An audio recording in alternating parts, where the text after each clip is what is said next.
Hay historiadores que dicen que Solano López le declara la guerra a la Argentina y que el presidente Mitre oculta la información. ¿Y qué papeles muestran para probar eso? La historia es documentación, ahí no hay, es mentira. El tratado es la época del tratado, ¿verdad?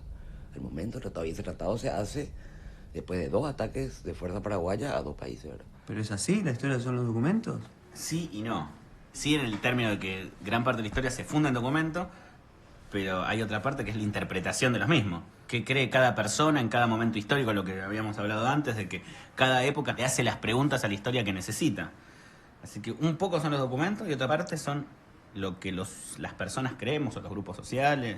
Y aparte de los documentos, las tradiciones orales también, y no son un documento. No existe el documento. Podemos usar una gran variedad de documentos y cruzarlos. Bueno, me puedes decir, yo hago historia en función de los papeles que contengo. Porque los papeles que tenés van a ser los papeles de la alta diplomacia, de los grandes banqueros, de los actores políticos, de los intelectuales. Ahora, ninguno de todos estos van a la guerra. Los banqueros no van a la guerra, los intelectuales no van a la guerra, no había Facebook, no había redes sociales. ¡Qué bajón! Tengo que luchar contra los paraguayos, no va a pasar. No. Junto al general Mitre, un grosso. La verdad histórica existe, pasa difícil conocerla, porque pasó hace mucho. La verdad histórica no sabemos si eso es algo accesible. Yo pienso que no.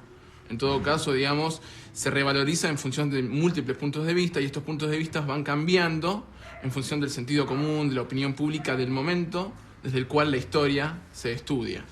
Porque no ha habido hasta ahora una historia oficial. Había una historia aceptada, pero no oficial. No se imponían libros oficialmente de la verdad contra otra. Lo que pasa es que la mayoría pensaba una cosa, pero por supuesto la historia es lo que ocurrió antes. Nos guste o no nos guste. Lo que pasó es un hecho. Hay que estudiar el hecho. Ahora, si uno no está de acuerdo con el hecho, mala suerte. Y si uno miente y lo deforma, no faltará otro que lo ponga en ridículo por haber faltado a la verdad, como ocurre tantas veces. No son simples puntos de vista que chocan entre sí. Esos puntos de vista que chocan tienen contenidos políticos e ideológicos que molestan a aquellos que han manejado y en gran medida siguen manejando las grandes orientaciones culturales, ¿no?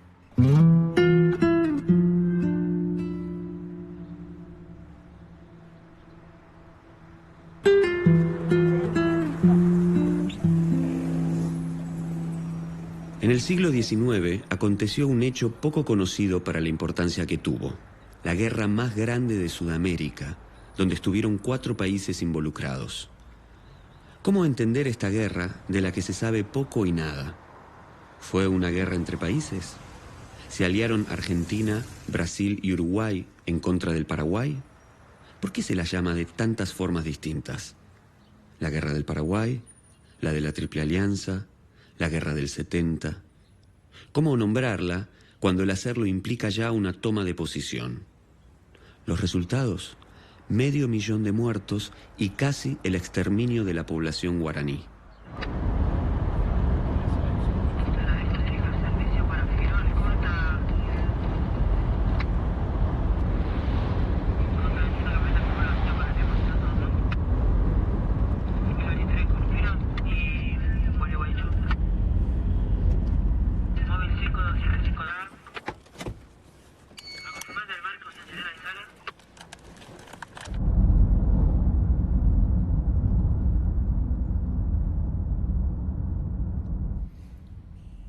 En un viaje que hice con un amigo a Misiones, bueno, llegaba a Posadas, se nos ocurrió pasar el río para ir a Paraguay.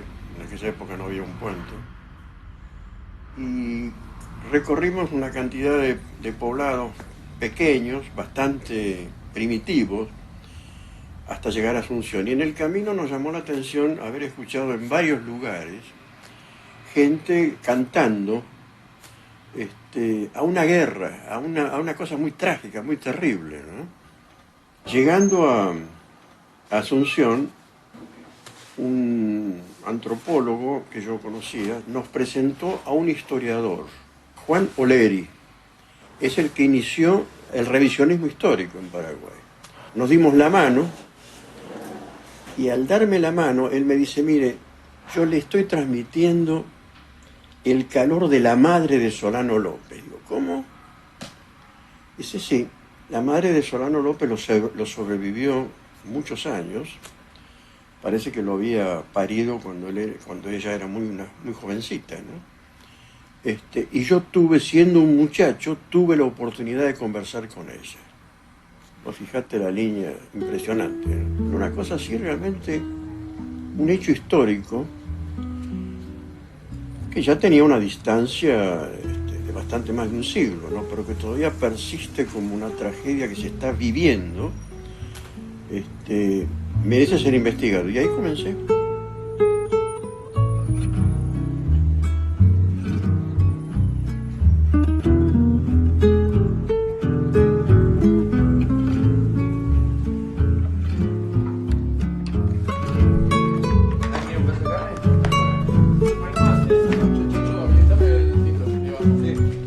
Aparte Paraguay, ya te digo, hasta 1810 formaba parte del mismo país que nosotros, y nosotros formamos parte del mismo país que Paraguay, y Uruguay lo mismo. Esto es en 1860, hacía 50 años que se habían separado, pero todavía no estaban separados. La guerra del Paraguay es lo que va a consolidar el proyecto de las patrias chicas, el proyecto de países chiquitos, todos vinculados con Inglaterra.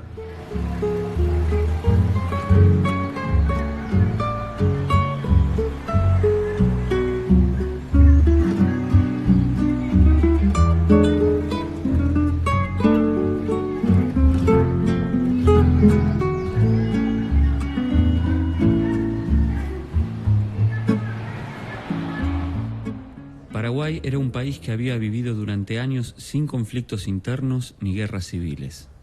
No había latifundios, ni existía una clase privilegiada que fuera dueña de la tierra. El Estado proveía a la población parcelas y herramientas para trabajarla. Esta particularidad no se daba en ningún territorio del Virreinato del Río de la Plata, así como tampoco en el Brasil, donde se seguía imponiendo la esclavitud. Esto se debe en gran parte al gobierno de Gaspar Rodríguez de Francia, que gobierna Paraguay desde 1811 hasta su muerte en 1840. Hay muchos mitos en torno a Francia. El primero es el tema de la dictadura. La dictadura es normal, pero lo que pasa es que queremos trasladar a nuestra época, a Francia. No se puede. ¿Cuál era la ley que aplicaba a Francia? Hizo matar a gente, que fusil, sí, porque como se aplicaba la ley de las 7 partidas españolas, que admitía la pena de muerte. Lo primero que hicieron los españoles era quedarse con la tierra de los guaraníes y someterlos a una situación de semi-esclavitud. Bueno, lo que hace Francia es revertir totalmente eso. Y eso se llama revolución. Cuando lo eligen dictador perpetuo, lo elige una asamblea de más de 1000 personas, ¿no? No es que él se eligió a sí mismo. Hubo una sucesión de asambleas, pero la que en definitiva lo eligió dictador perpetuo era muy representativa del pueblo guaraní. El doctor Francia toma el modelo de dictadura de la Roma antigua, donde el dictador era un tipo que asumía el gobierno en épocas de crisis. ¿Qué otro gobernante contemporáneo a Francia no tenía las características de gobierno, la forma de gobierno que tenía Paraguay en ese momento? El directorio hoy está reconocido por muchos historiadores como una dictadura. Se pone acento en el carácter no democrático liberal de regímenes políticos que no tenían por qué serlo. O sea, en el momento de las revoluciones de independencia, donde la democracia liberal no existía en ningún lugar del mundo, no tenía por qué haber democracias liberales. Y él era capaz de cualquier cosa por mantener la independencia de la patria. No sé si era un gran liberal de entrada. Aceptaba todo eso, el libre comercio y todo eso. Pero cuando se dio cuenta que un liberalismo salvaje como ese, lo único que hace es favorecer a las clases privilegiadas, ¿verdad?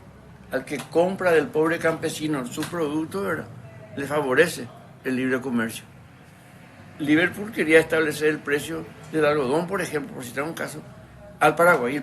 Y Francia decía, no, nosotros tantos, por tanto le vendemos. No, porque tenemos mucho, y cuando hay mucho, entonces tiene que bajar el precio, ¿verdad? La ley de la oferta y la demanda. Métanse en el traste, le dice. Tanto vale el sudor paraguayo, no quieren pagar, magnífico. No importa.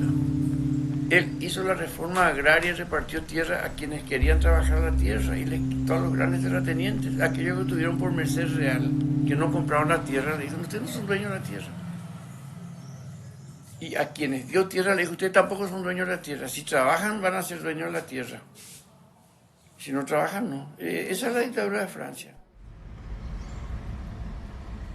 Después de la muerte de Francia, asume el poder Carlos Antonio López. Con las grandes rentas del Estado, impulsa el desarrollo de la industria en Paraguay. En 1862 muere y asume la presidencia su hijo Francisco Solano López. Este es el único mapa que le adjudica a Paraguay. Este tipo viene a Paraguay bajo don Carlos Antonio López. Se llama Page, es un viajero. Este es el Mato Grosso. Cosecha de hierba, guerra contra los indígenas. Francia se dedicó a matar a todos los indígenas de paso. Este es Francia. Esta es una posta. Este es un lado muy lindo. Mira lo que es el territorio paraguayo y es rarísimo. Cambia, tiene el Chaco, no tiene el Chaco, tiene Mato Grosso, no tiene Misiones, no tiene, o sea, no era claro cuál era el territorio paraguayo, porque era la provincia lejana límite contra otro imperio, ¿verdad? Esa es una de las grandes causas de la guerra, ¿verdad? Que nunca tuvo límite definido, ¿verdad? La guerra fue un episodio de la construcción del Estado Nacional Argentino. Mitre fue el gran estratega que armó primero la intervención en Uruguay, la caída del gobierno uruguayo con la intervención armada del ejército brasileño y después la guerra de la Triple Alianza.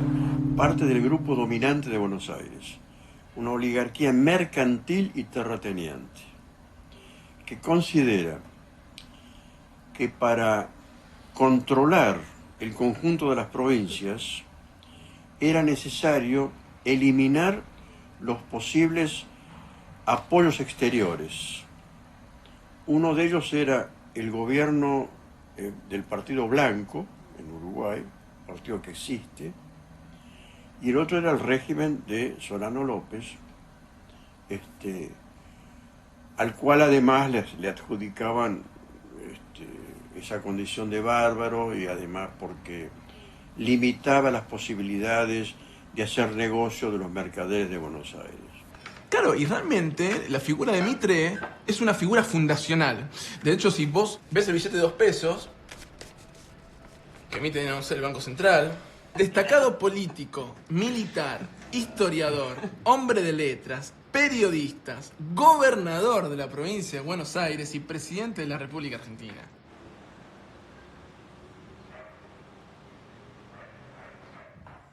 En 1863, Venancio Flores, ex coronel de Mitre, entra a su país, apoyado por el Partido Colorado Oriental, para derrocar al gobierno blanco que se encontraba en el poder. Ese mismo año, los liberales asumen el poder en la corte del Río de Janeiro. Al mismo tiempo, los hacendados de la provincia de Río Grande, al sur de Brasil, con intereses en las tierras orientales, presionan para que intervengan las tropas imperiales en el conflicto. López advierte a los gobiernos de Brasil y Argentina que consideraría cualquier agresión al Uruguay como un atentado al equilibrio de los Estados del Plata y como el rompimiento de tratados firmados anteriormente. En octubre del 64, el emperador Pedro II manda la flota imperial para intervenir en el Uruguay. El gobierno oriental le solicita ayuda a Solano López. Este responde declarando la guerra al Brasil e invade la provincia del Mato Grosso, al mismo tiempo que le solicita permiso a la Argentina para cruzar su territorio y auxiliar al Uruguay. Venancio Flores va a terminar derrotando a Berro con el apoyo de Mitre y con el apoyo del Imperio Brasilero. Ahí el Imperio Brasilero baja por el Paraná todos los barcos que se paran en Paysandú y empiezan a bombardear Paysandú. A ver, es una ciudad, se ponen los barcos y la tía cañonazo así 3 días. Pum, pum, pum, pum, pum. Mitre no quiso intervenir en el conflicto, pero debajo de él sí les daban armas, había reclutamiento de gente, equipos militares, contrabando de guerra, y en un momento dado ya Mitre toleró todo eso. Eso es cierto, y el gobierno uruguayo elevó muchas protestas diplomáticas y se llegó al rompimiento de relaciones internacionales diplomáticas entre Uruguay y Argentina, hasta ese extremo. En febrero de 1865 capitula Montevideo. Venancio Flores toma el poder. Inmediatamente declara la guerra al Paraguay. Así, Solano López pasa de defensor y amigo a interventor en los asuntos del Estado oriental.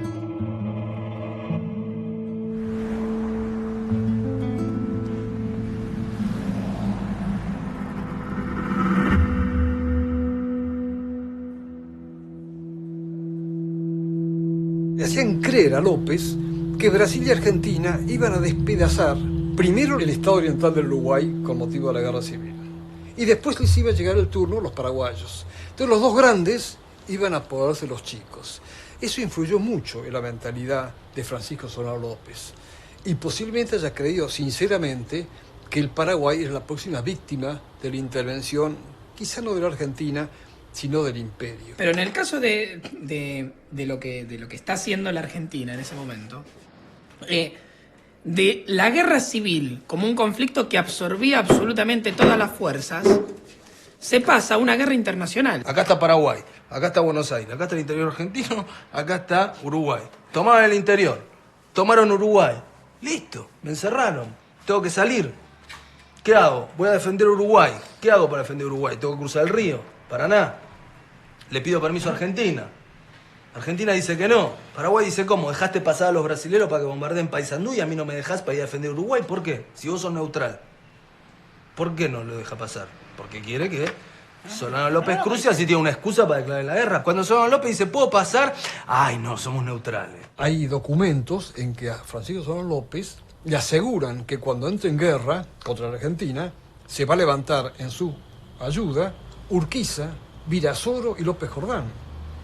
No ocurrió nada de eso, lo habían engañado a López. En los últimos tiempos, antes de la guerra, se dio cuenta que Urquiza no lo iba a apoyar. Hay cartas de López diciendo esto y quejándose ante Urquiza de que no cumplía sus promesas. Y una de las causas del ataque a Corrientes por parte de López fue ese convencimiento.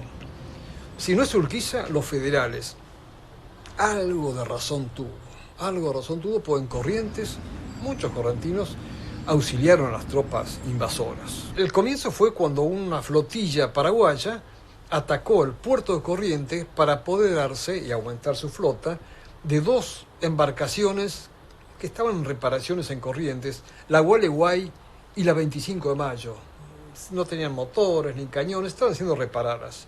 Los querían para la flota paraguaya. Entonces, de golpe, los correntinos ven que se acercan barcos paraguayos sin tener ningún ánimo belicista, según pensaban, estaban en paz, no se conocía la declaración de guerra, cuando la flota paraguaya ataca los barcos. Se defienden bien, sorprendidos los elementos de guardia que están en los barcos, pero los barcos son tomados por los paraguayos. Y es entonces cuando el 1 de mayo se firma el tratado y el Congreso Nacional argentino declara por unanimidad, todos puestos de pie, sin diferencia de nacionalistas liberales, autonomistas de Alsina y federales de Urquiza, votando la declaración de guerra, contestando con la guerra a la guerra que había llevado López.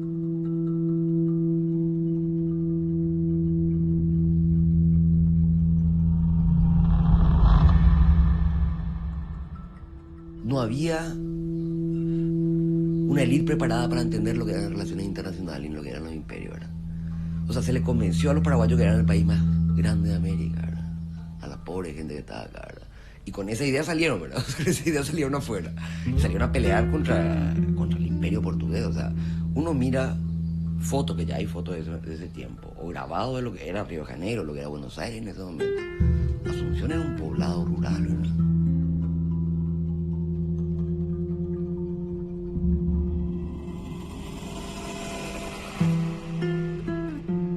Nosotros estudiamos la guerra del Paraguay en Argentina 2 con Hilda Sábato. Me acuerdo, yo no me acuerdo si la cursé con alguno de ustedes.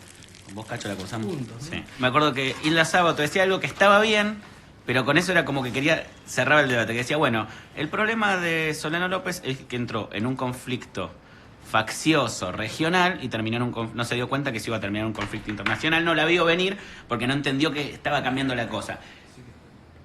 Pero supongamos que no. En eso no hay, casi que no hay una... Vamos a tomarla por buena. Me parece válida El razonamiento yo. Coma. ¿Y? Solano López se involucró y no la vio venir. Para mí que es verdad que en cierta manera no la vio venir, pero porque era muy difícil verla venir. Porque todavía no era. Durante muchos años Solano López fue un tipo muy deleznable para buena parte de la historia. Ahora la pregunta es ¿cómo es que, digamos, durante los últimos años que hay un proceso de revisión de buena parte de la historia latinoamericana en particular, cobra fuerza, digamos, la figura de un tipo como López, desde dónde uno empieza a ver la historia y cómo la historia es maleable o toma otro valor en función, digamos, del contexto presente desde el cual se analiza?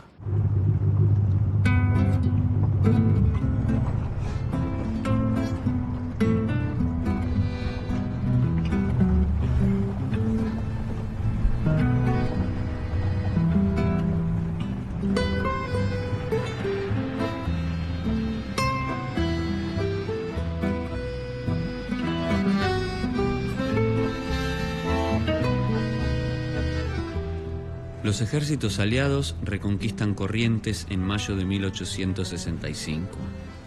En junio se produce la derrota paraguaya en la batalla naval del Riachuelo, frente a Corrientes.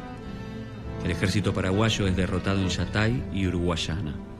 Esta última derrota significa el fin de la ofensiva paraguaya. El 28 de julio, 60.000 hombres del ejército aliado cruzan el río Paraná y comienza la ofensiva aliada sobre territorio paraguayo.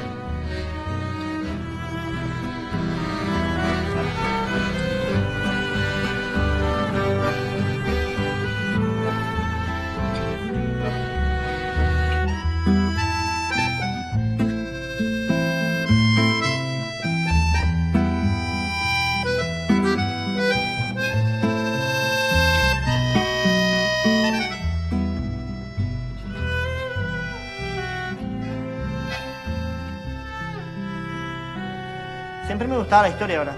Pero de por ahí yo me voy en Corrientes, por ejemplo, me voy en Asunción. Entonces me voy, por ejemplo, entro en una sala de espera de una persona.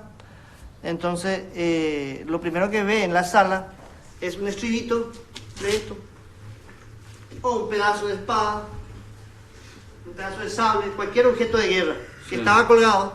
Entonces mi curiosidad es por ahí, ¿verdad? Entonces es una reliquia histórica. Entonces yo digo, pero esto abunda allá en mi valle donde yo estoy. Más todavía en las campiñas, porque este es un casco urbano, un pueblo de Paso de Patria. Pero más que salís en donde se habían desarrollado las grandes batallas, entonces la gente encuentra y tira todo atrás de la casa, no le da esa importancia. Entonces por ahí mi curiosidad, ¿verdad? Entonces yo estaba juntando, comprando, entonces cambiando con cualquier cosita, ¿verdad? Con la gente, otros me regalan, otros me venden. Y hace 15 años que estoy en este trabajo. Este es quien fuera, ¿verdad?, uno de los cuarteles del mariscal Francisco Solano López, convertido en museo ahora. Al inicio de las hostilidades, esto fue gran concentración, ¿verdad? Más o menos estaban 25.000 a 30.000 hombres aquí reunidos. De aquí salían los pelotones de soldados que se iban a Corrientes y Uruguayana. Las monedas que circulaban en esa contienda, ¿no es cierto?, son mucho antes, por ejemplo, por el Paraguay corría, por ejemplo, la libra esterlina, que venían de 3 países en esa época, ¿verdad? Y era de 18 o 22 quilates. Este, por ejemplo, es una medalla condecorativa, es Lope con su esposa, con la Madama Lynch. Entonces, esto se hacía, sí, seguramente en una de las batallas de Tuyutí habrá volado, ¿no es cierto? Entonces, estas son algunas de las monedas. Había, por ejemplo, la primera moneda paraguaya, que es un 12avo. Inclusive en Tuyutí se había, por ejemplo, instalado un banco inglés que estaba al servicio del ejército argentino, el ejército uruguayo, el ejército brasilero, para el pago de los oficiales y las soldadas. Ellos recibían pago. Sin embargo, el ejército paraguayo no, todo a honor.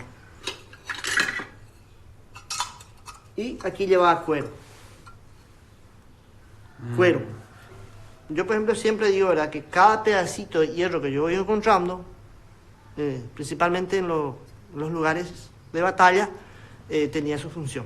O sea que cada pedacito de hierro tiene algo importante, o sea, alguna muerte o alguien que ocupó, algún combatiente.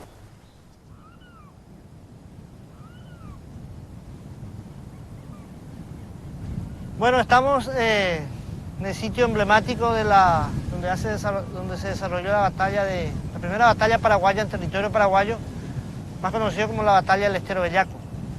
Y este es uno de los monolitos erigidos a esa batalla, memorando, ¿no es cierto?, acontecido el 2 de mayo del año 1866, en donde a la primera hora del mediodía, a las 12:15 más o menos de la mañana, empieza la batalla.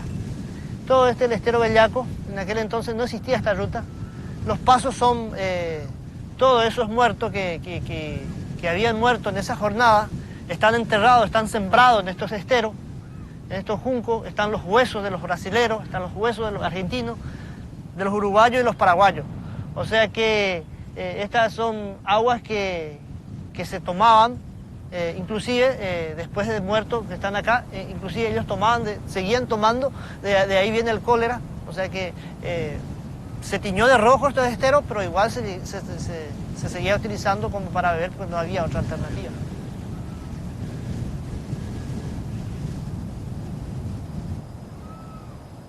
Los acorazados y el ejército, o sea que la Armada Paraguaya. Entonces los muertos se trajeron aquí, se enterraron acá en este monte, acá dentro de este monte están los miles de combatientes que fueron enterrados. Entonces esta cruz se había dirigido a ellos. Acá en nuestro territorio, ¿verdad? Las batallas son muy próximas también, en meses, en días. Así muy como cercanas muy una cercanas. de otra. Y los lugares también. Se tiene, por ejemplo, aquí el estero Bellaco, a la espalda nomás está Tuyutí. Aquí se ha librado una de las batallas más sangrientas de Sudamérica, como se conoce, no visto hasta ahora, que en 4 horas de batalla se han perdido así como 13 a 14.000, otros hablan de 15.000 vidas humanas y después el resto que seguían falleciendo, ¿no es cierto?, de las heridas que habían sufrido en esta batalla.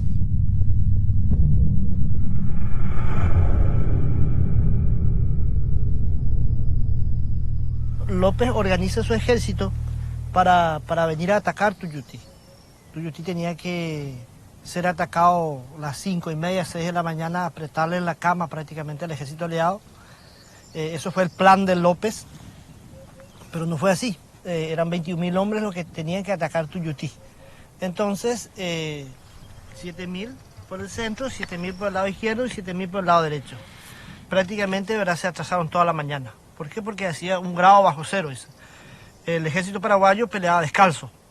Entonces, al mediodía, atacaron los paraguayos y todos los aliados ya estaban arriba de sus cañones y de sus fusiles. Y como dicen las crónicas históricas, ¿verdad?, que a las 11:55 al mediodía empieza la carnicería. Y eso de las 2, las 3 de la tarde ya no recargaba y cargaba a los paraguayos, pero era imposible. La batalla termina a las 4 de la tarde. El ejército paraguayo retrocede de tanto ataque y ataque. Lo único que se veía en el espesor de las tinieblas, porque una marea inmensa de la artillería que mataba indiscriminadamente a lo último, lo único que se veía fueron que volando, ¿verdad?, cabezas, brazos y piernas.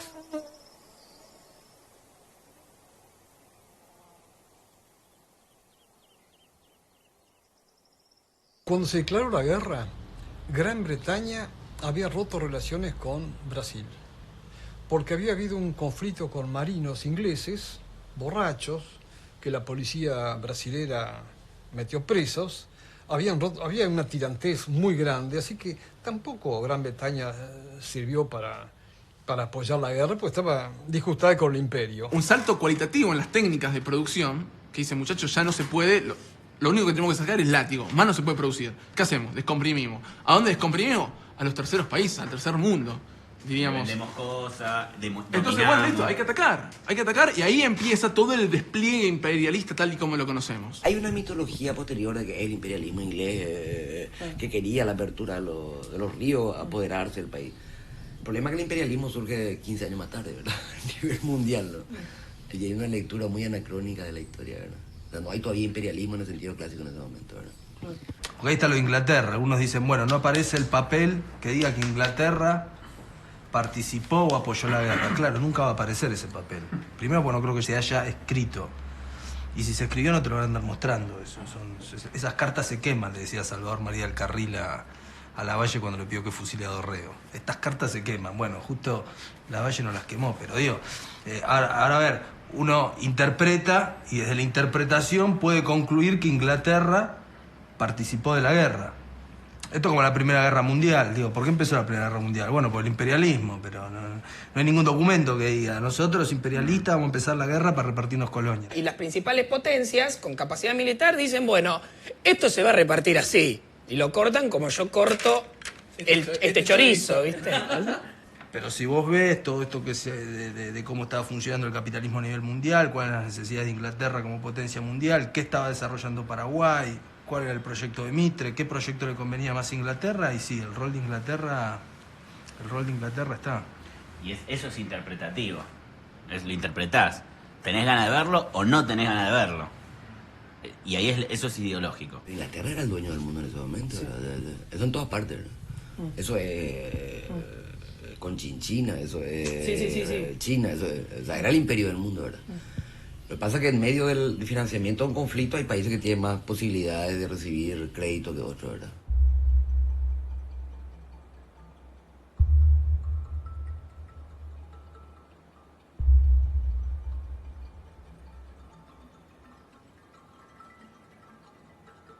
Lo que vamos a ver acá, todo esto, son todos armas y todo el accesorio militario que usaron en la guerra del 70.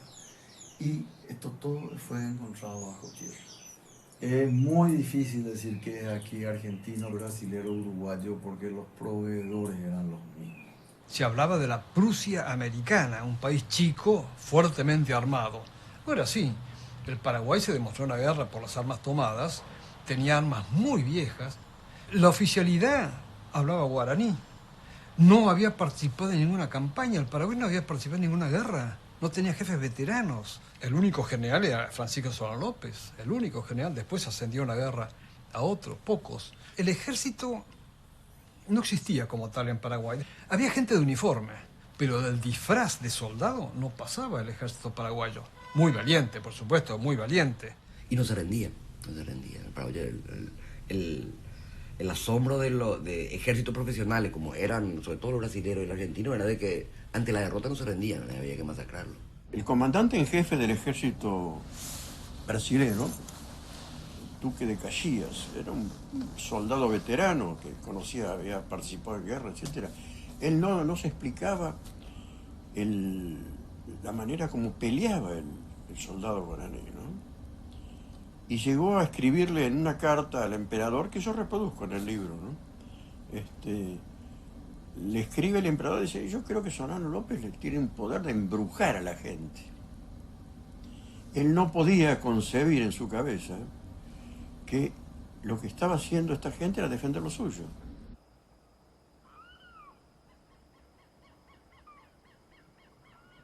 Esta es la línea negra, está todo hasta allá. Entonces, de aquí hubo el asalto. De esta línea negra pasa a este lado del bosque y acá en este bosque, dentro de este bosque, hasta la trinchera, ocurrió la masacre. Empieza el 16 de julio de 1866. El 17 era más pausado, o sea que el primer día, el 16, arranca la batalla a las 5:30 de la mañana y termina prácticamente a las 6 de la tarde. Se acabó en una noche, 700 metros de trinchera, a la luz de una linterna.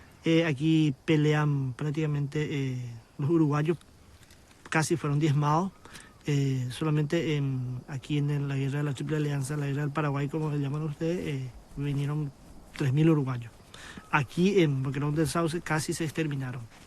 El ejército aliado está asentado en Tuyutí, que queda a la espalda nomás de Boquerón del Sauce, está un monte allá. Ese monte se llama Línea Negra. Pasan el Boquerón y asaltan el lado paraguayo. La orden de López era traerlo hacia el matadero, donde estaban las trincheras, y así fue.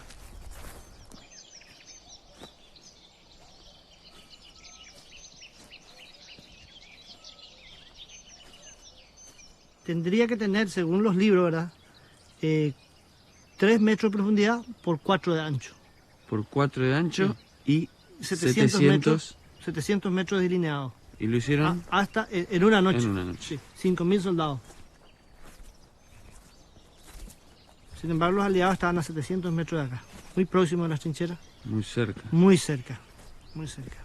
Y toda la noche para que no se dieran cuenta, ¿verdad? Todas las noches se tocaba mucha música, todas las bandas musicales, o sea que aparentemente los aliados decían los paraguayos están farreando. Pero se desconfió, ¿verdad? Que se estaba haciendo algo.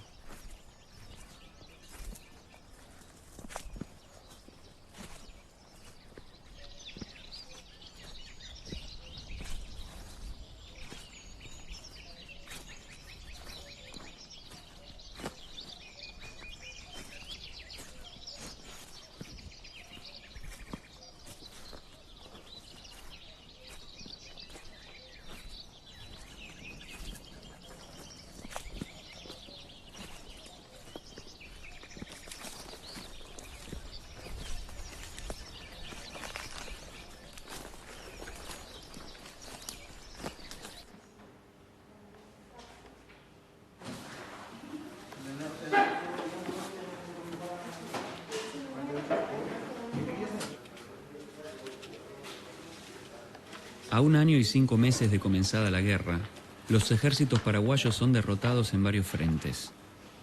En septiembre de 1866, Solano López intenta detener el conflicto y se entrevista con Bartolomé Mitre en Yataití, Corá.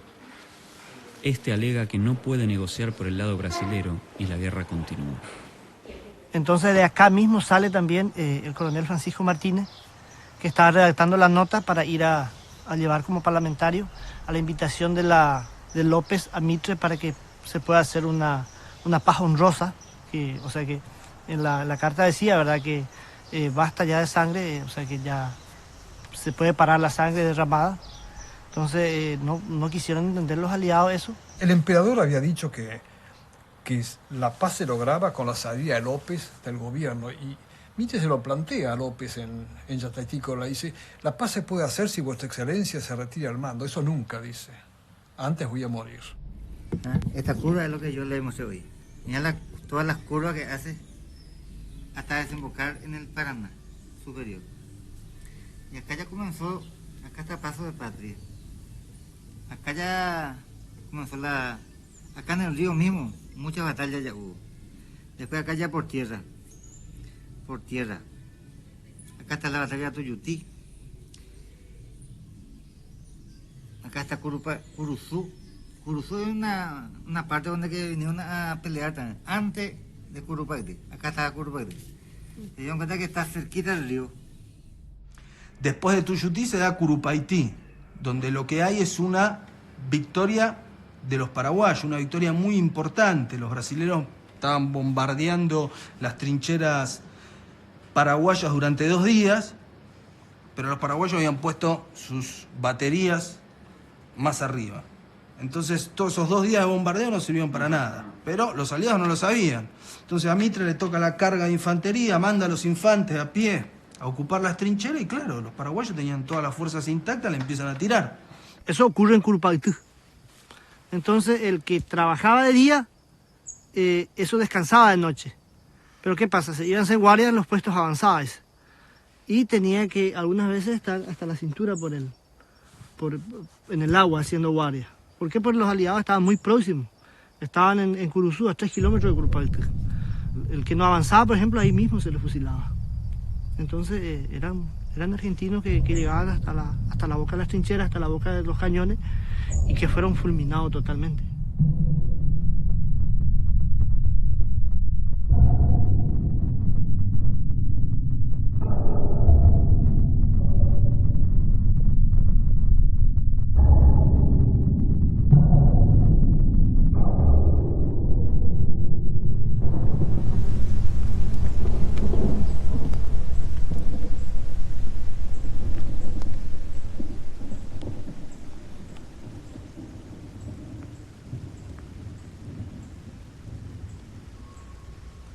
Humaitá fue un bastión para el pueblo paraguayo, fue resistido por mucho tiempo, entonces los aliados no podían atacar, no era fácil para ellos, por eso se resistió por mucho tiempo Humaitá.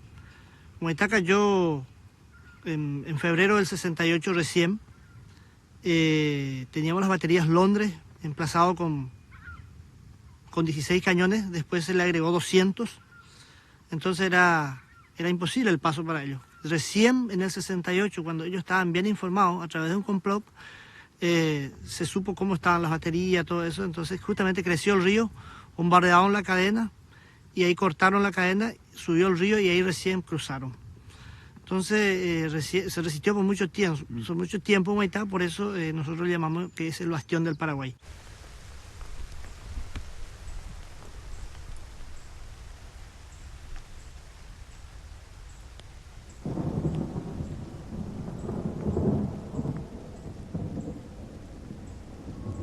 Cuando entran a Asunción, ya prácticamente las tropas brasileras toman Asunción, se saquean todos, hay barcos en el puerto que se llaman los pianos de las casas de asunceñas y demás, los prisioneros como esclavos, el marqués de Cajía, que era el que dirigía la guerra por el lado brasilero, dice acá se terminó la guerra. Se retira, ¿no? Ahí. Se retira, le manda una carta a Pedro II, que era el emperador brasilero, dice ya está, se terminó, se toma un barco, no espera la respuesta y va para Brasil. Y Pedro II manda al conde Deu, que es aparte su yerno. Ya Asunción ya estaba terminada, el objetivo estaba cumplido, pero querían matar a Solano López. Y ahí Solano López va hacia el norte, trasladando las capitales de Paraguay hacia el norte, y va rearmando constantemente el ejército.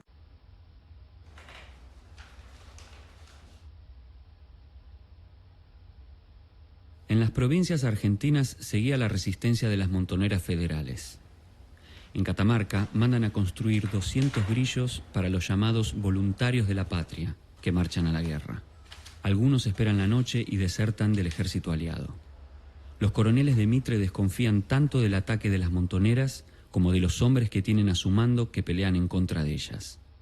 Felipe Varela levanta una proclama latinoamericana haciendo un llamado a los pueblos del interior para combatir contra Buenos Aires y negarse a pelear contra el Paraguay. Dice el caudillo: ser porteño es ser ciudadano exclusivista, y ser provinciano es ser mendigo sin patria, sin libertad, sin derechos. Esta es la política del gobierno de Mitre. Soldados federales, nuestro programa es la práctica estricta de la Constitución jurada, el orden común, la amistad con el Paraguay y la unión con las demás repúblicas americanas. Aparte de los 5 años de guerra civil, que corresponden a los 5 años de la guerra exterior, hubo una guerra anterior y una guerra posterior. A partir de 1861, cuando acontece la batalla de Pavón, una batalla que le gana Mitre a Urquiza, los ejércitos de Mitre van a conquistar el interior. Manda 4 generales de él, Sandés, Paunero, Rivas y otro, desde Cañada de Gómez, en Rosario, en Santa Fe, hacia el norte, a hacer una racia, donde los tipos van a caballo y cuando ven un gaucho de rojo, o sea, un gaucho federal, se bajan y lo degüellan, así de una. Y todo salen los 3 así en abanico hacia el norte. Ahí se levanta el Chacho Peñalosa para frenarlos. El Chacho Peñalosa lo van a terminar asesinando de una lanza. Cortando la cabeza. A traición en la casa y le cortan la cabeza al Chacho Peñalosa y la ponen en Olta. Para que no se repita lo de Facundo Quiroga, que como nunca apareció el cuerpo, los gauchos entraban a un bar y clavaban el cuchillo y decían: Facundo vive. Acá está la cabeza, no vive más. Pero al Chacho Peñalosa lo sigue Felipe Varela. Murió mucho más gente en la represión interna que en el frente de batalla. En el frente de batalla murió muchísima gente, pero acá murió mucho más. Y fue tan grave la situación para el ejército argentino, es decir, el ejército de Mitre, que no era, eso de argentino bastante dudoso también, ¿no? Que Mitre tuvo que retirar el ejército del frente de batalla, en lugar de seguir matando paraguayos, los retiró para matar argentinos, que se negaban a ir a la guerra. Vos tenés un tipo como José Hernández, el autor de Martín Fierro, está a favor de Paraguay. Sí. El hermano Rafael Hernández cruzó a Paysandú a defender a Paysandú cuando los brasileros bombardean la ciudad uruguaya de Paysandú. Y ahí es un poco empieza la guerra. Alberdi estaba a favor de Paraguay. Sí. El crimen de la guerra, escribió un libro. Tal es así que durante un montón de años el diario La Nación, Alberdi era un enemigo. Claro. Estuvo afuera, ¿no? Además. Bueno, estaba afuera porque Mitre nunca le pagó los sueldos y no lo dejó volver al país. José Hernández, Alberdi, Felipe Varela levanta ejércitos para pelear a favor de Paraguay. ¿Por qué? ¿Porque eran traidores a la patria? No. Porque estaban peleando por un proyecto de país que, por un lado, incluía a Paraguay, Argentina, a Uruguay en la misma unidad política. Y por otro lado, un proyecto de país con reforma agraria, con proteccionismo económico, con un desarrollo industrial.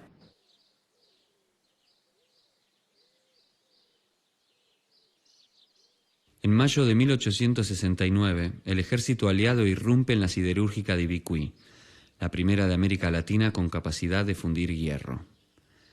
La guardia del lugar y los obreros son asesinados, y el comandante de planta, Julián Insfrán, degollado. En su diario de guerra, el conde Deu, comandante del ejército aliado, escribe: la fundición de Ibicuí es arrasada totalmente por el ingeniero Harding, quien encontró gran número de máquinas aún aprovechables y armamentos, mostrando que el teniente Coronado no había realizado la destrucción deseable. La destrucción minuciosa de las maquinarias, rematado con la inundación del valle, da a entender el mensaje: que el futuro no vea ni las cenizas de lo que fue el símbolo de la guerra contra el Paraguay.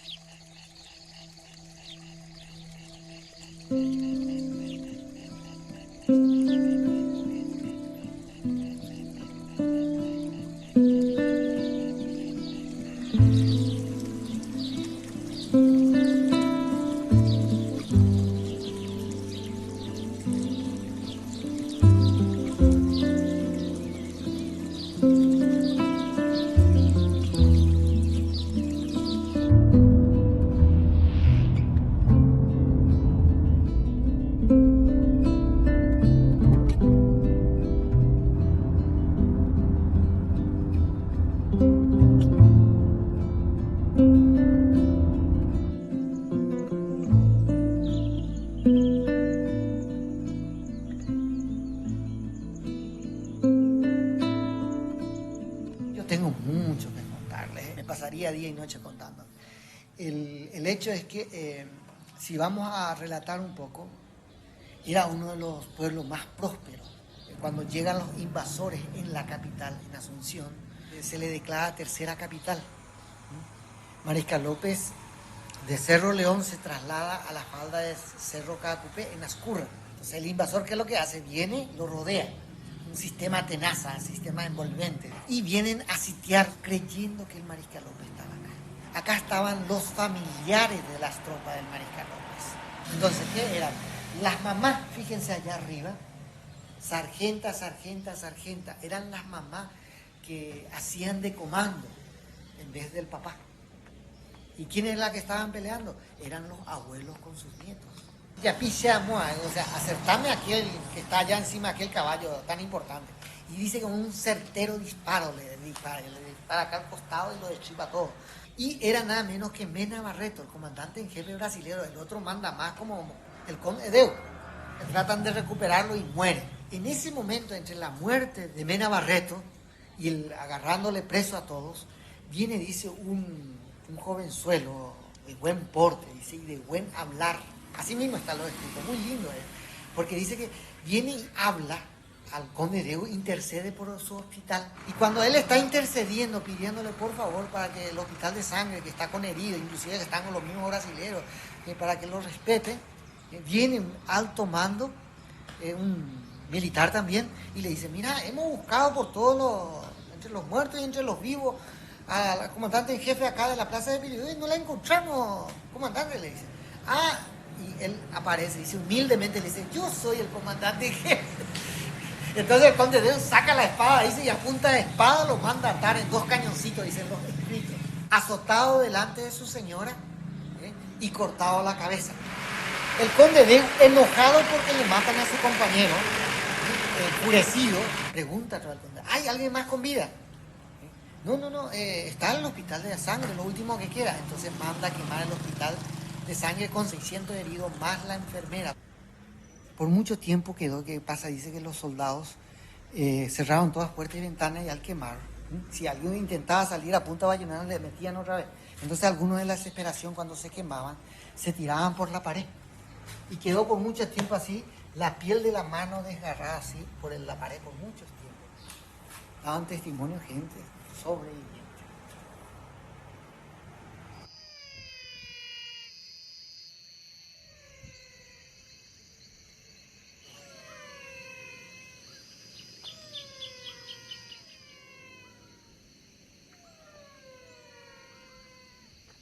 El 16 de agosto de 1869 se libra la batalla de Acostañó, una de las más terribles de la historia.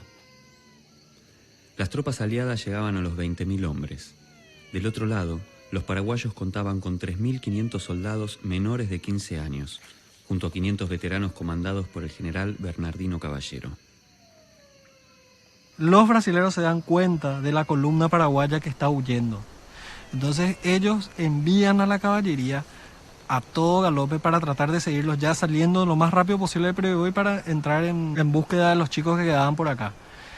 La noche anterior los chicos se hicieron barbas postizas, con la cola de los caballos, con lo que encontraban, con tierra, se pintaban la cara para parecer hombres más grandes y dar más temeridad. Entonces, cuando el ejército brasileño los logra atrapar, porque no pudieron ir lo suficientemente lejos de ellos, ellos combaten, hacen frente a la caballería imperial en ese entonces. Y se le tira la caballería imperial a los chicos. Y los niños de menos de 15 años le logran atajar a los caballos. Los oficiales paraguayos divisan este pequeño cerro donde nosotros estamos, que es solamente esto que tenés a tu alrededor, que hoy se llama el Cerro de la Gloria, y ellos huyen hacia acá. Pero ya muy diezmados los que estaban los chicos. O sea, digamos, los sobrevivientes del ejército grande vienen acá y se refugian, porque es una posición alta donde los caballos no pueden entrar a todo galope y tienen que subir la colina los brasileros. Y eso les hace presas fáciles de los tiradores y también de un combate cuerpo a cuerpo. El comandante de los brasileros se da cuenta de que el cerro es pequeño relativamente de rodear. Entonces manda a rodear el cerro, corta todo lo posible, hace toda la leña, todo el fuego, todo lo quemable posible, y ahí les prende fuego. Entonces los chicos o morían asfixiados o morían quemados.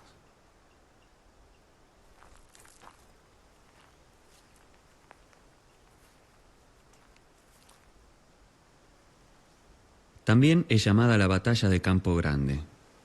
Hay un cuadro en el Museo de Petrópolis, en Río de Janeiro, en el que se ve al conde Deu luchando heroicamente contra los paraguayos, y se puede observar a los soldados guaraníes retratados como hombres adultos.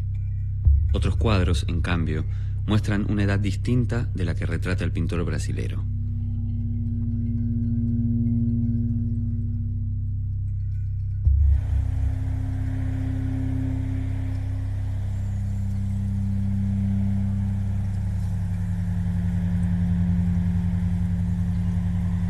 Parte, digamos, de los estudios históricos y demás, permanentemente retoman esta consigna, pero es la de civilización y barbarie, que la tenemos bien clara, digamos, en el Facundo de Sarmiento. Sarmiento, que dicho sea de paso, hablabas de Curupaytí, el hijo de Dominguito, el hijo del presidente, entonces presidente Domingo Faustino Sarmiento, muere en combate. Sarmiento, hay que aclarar, Mitre empieza la guerra, la termina Sarmiento, que sucede a Mitre en el gobierno en el año 1870, Sarmiento gobierna del 68 al 74.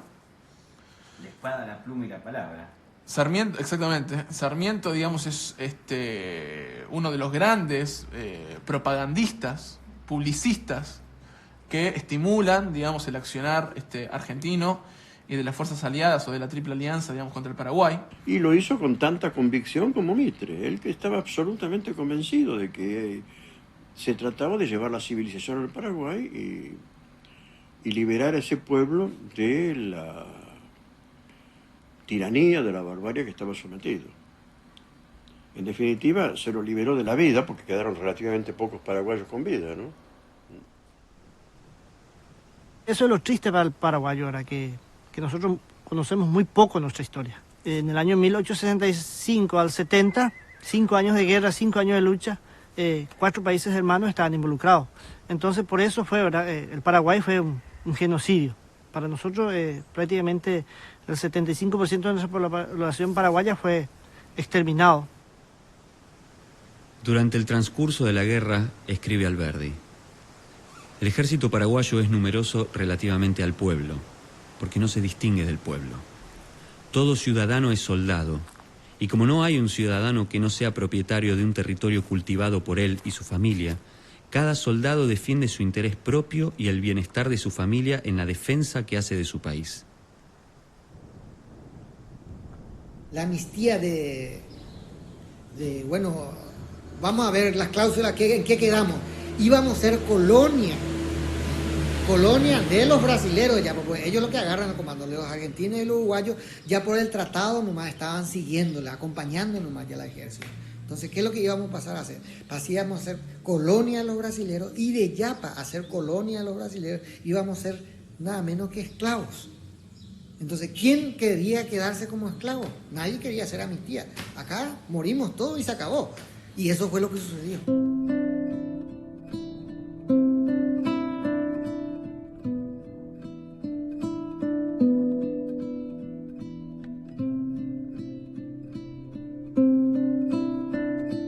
Paraguay obtuvo un empréstito de 200.000 libras esterlinas. ¿Pero para qué era el empréstito? Los triunfadores le exigieron a Paraguay el pago de lo que ellos habían gastado en la guerra. En esta foto vemos a un grupo de comerciantes que con sus carretas seguían al ejército aliado para proveerles mercancía. Ellos eran el último eslabón de una cadena de intereses que venían desde el otro lado del Atlántico. Durante el transcurso de la guerra, el comercio de los tres países aliados se incrementó a raíz de numerosos empréstitos que solicitaban a Inglaterra, pero los estados se empobrecieron. Las deudas externas se triplicaron al finalizar la contienda. Por otro lado, grandes apellidos de la sociedad porteña se van a beneficiar negociando con los proveedores del ejército aliado.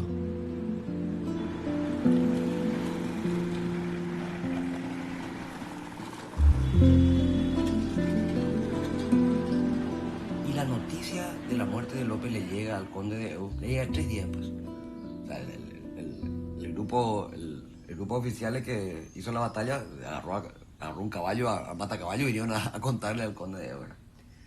Y lo primero que el tipo hace es corten ese envío de 2.000 caballos de corriente, rompan ese contrato de 4.000 animales que está llegando de Entre Ríos. O sea, la preocupación de ellos era el dinero que estaban gastando, era una locura, ¿no? Era una locura. O sea, el Paraguay no daba para abastecer ejército aliado, entonces había que traer afuera y a muy alto costo todo el batimiento. Argentina se empobreció con la guerra. Tuvo que pedir empréstitos, primero internos, después al Brasil, después a Inglaterra, después reformar la Constitución, como sigue hasta ahora, imponiendo derechos a la exportación, que en lugar de ser recaudados por las provincias o desaparecer, tema bastante actual, eran recaudados por el Estado central, el Estado nacional, privando a las provincias del producto de su riqueza, como era un Estado federal, de acuerdo al artículo 1 de la Constitución. Así que la Argentina se empobreció por la guerra. Los brasileños creían que no, que era un gran negocio. Las relativamente pocas familias que han sobrevivido pierden sus tierras, se crea el latifundio. Antes era un país de pequeñas propiedades territoriales, pasa a tener, esas propiedades acaban siendo apoderadas por determinada gente que había acumulado mucho dinero en Buenos Aires o ya lo tenía de antes. Aparecen algunos extranjeros, el caso de un español, Carlos Casado. Hay un despojo, lo que quedó ahí es apropiado de alguna manera por los que llegan.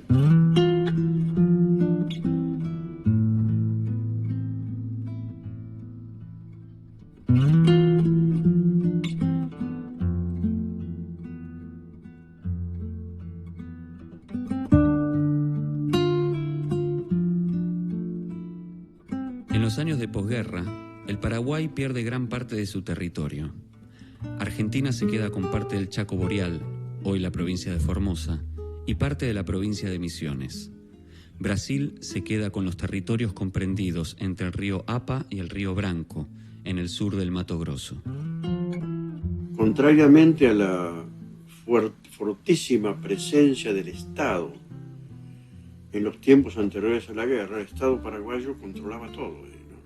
Controlaba el comercio interior, el comercio exterior, había farmacias del Estado, había tiendas del Estado, la educación era atributo del Estado.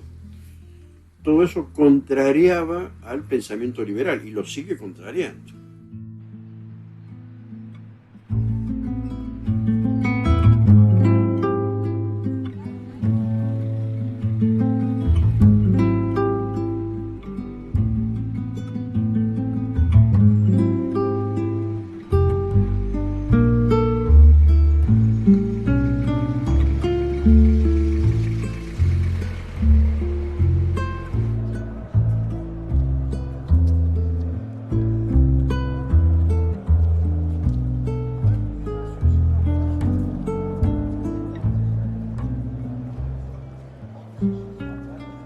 Bien, tenemos el gusto esta tarde de inaugurar este congreso de la Asociación de Historiadores Latinoamericanos y del Caribe, ADILAC, aquí en Asunción, Paraguay. El fin de la época de la guerra es uno de los pocos ejemplos de destrucción total de una sociedad y la reconstrucción posteriormente prácticamente sin ninguna ayuda de los que participaron de esa destrucción. El caso de Francia y de la Revolución Francista es muy curioso. No solamente se constituye un Estado, se constituye una nueva sociedad. Se privilegia de uma maneira extraordinária a los sectores populares. O que foi realmente destruído em Paraguai? O que Paraguai perdeu com a Guerra Grande? Foi a população? Não foi. Se moriram sobretudo homens. E os homens não têm muita importância. É certo. É preferível morir 90% dos homens do que morir 30% das mulheres. Foi a deuda? Também não foi. O que foi perdido na guerra foi o Estado francista. Foi a situação singular em América Latina, né, de um campesinato que tinha acesso à terra e autonomia. Esta questão é a singularidade. A luta foi contra uma formação social campesina. Os liberais vieram acá destruir essa ditadura campesina exercida, sobretudo, e construída através de França. Esse é o grande revolucionário de nossa região.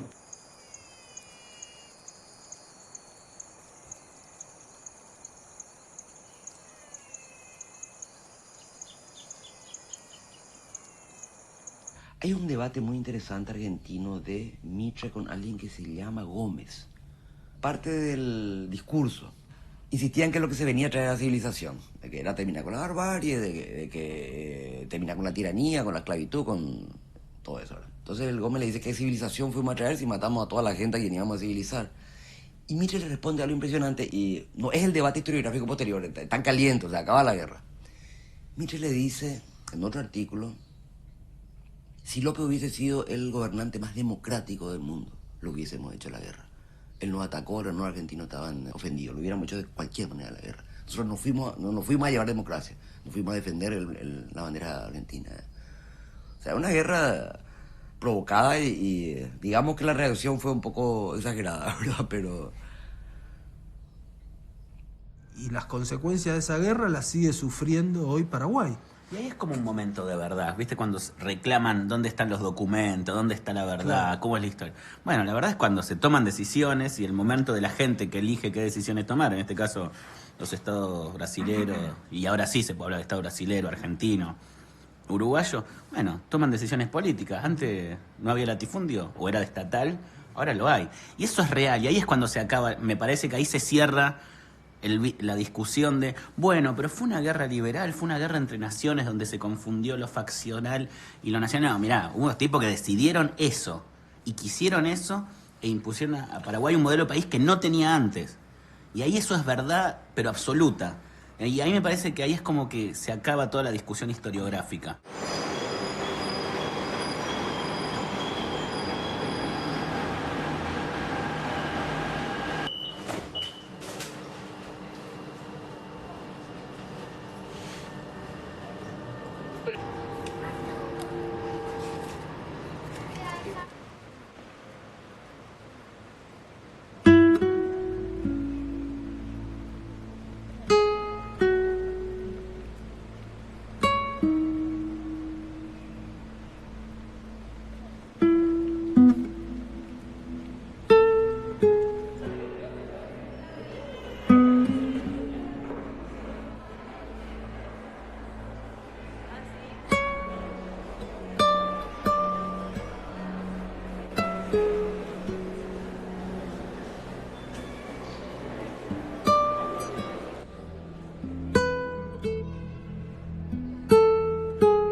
Ya no querían saber más. Imagínense 5 años de guerra. Ya estaba la gente harta. Y siempre hay enfrentamientos.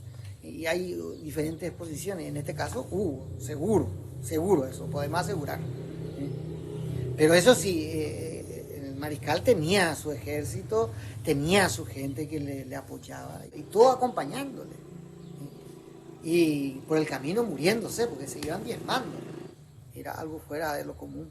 Imagínese llegar hasta Cerro Corá. Hoy día si te vas en vehículo te cansás.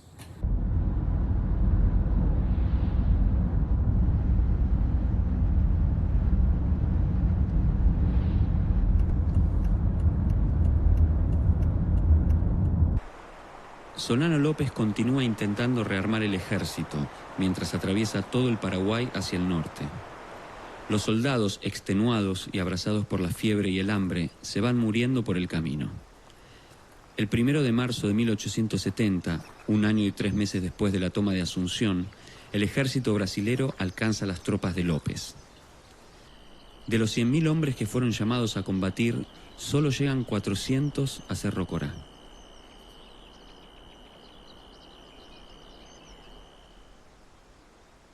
Juan Crisóstomo Centurión, que combate junto a Solano López en la batalla final, escribe en sus memorias: Cerro Corá, finalmente, constituye el triunfo moral que alcanzó el Paraguay sobre sus enemigos. Basta leer la historia de la defensa, basta seguir paso a paso al Ejército Nacional para convencerse de que este no fue derrotado, sino totalmente exterminado.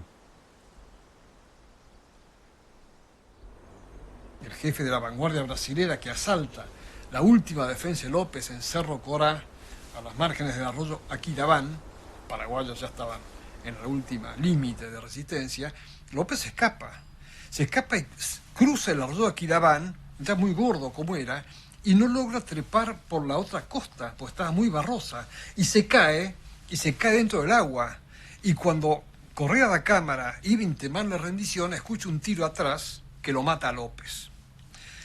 Eso lo cuenta Correa da Cámara en su informe oficial al Ministerio de Guerra de Río de Janeiro y en una carta particular a su mujer, donde cuenta cómo lo mató un tiro a López cuando éste procuraba escaparse. Ni defendía al país espada en mano, ni yo creo que la famosa frase para la historia, que no estaba en momento de decirla, muero con el Paraguay, haya sido pronunciada.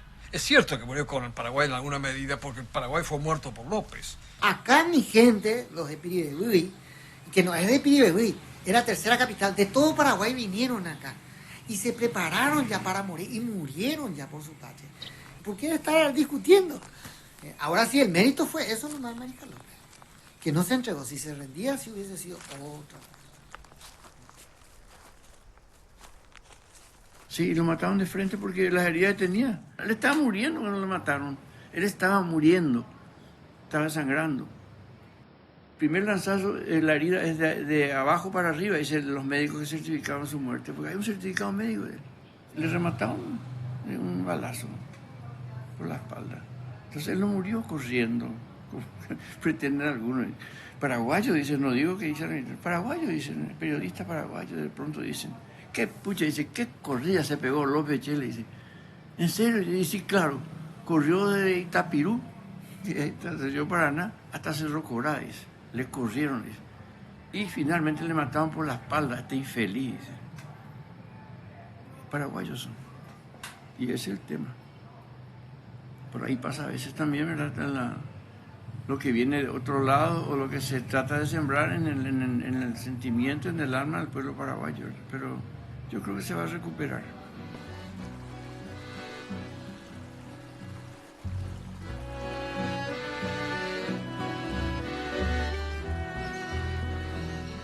A partir del año 1867, la situación de nuestro ejército no ha podido ser peor, pero dejo constancia a todo mi pueblo de que jamás me rendiré, y menos aún verán que mis hombres capitulasen y yo fugitivo por otros países.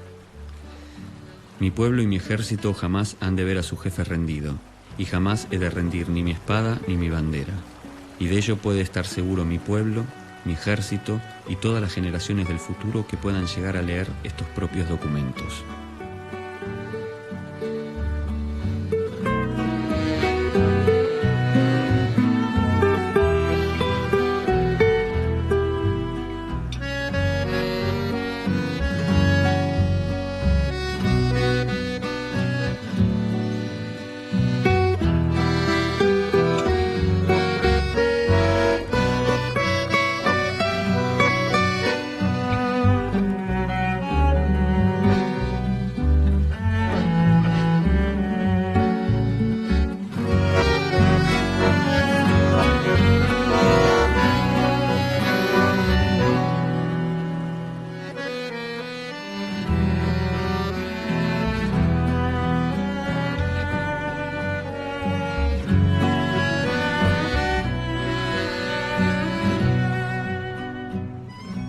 guerra de la Triple Alianza solo resulta comprensible desde una óptica latinoamericana. Las historias de las patrias chicas no ofrecen respuestas. En ellas, Juan Bautista Alberdi y Felipe Varela serían traidores. Solano López, el imperio brasileño y el mitrismo serían intrusos en el conflicto de la banda oriental. Como sostiene Alberdi, no es una guerra internacional, sino una guerra civil, porque América Latina es una nación.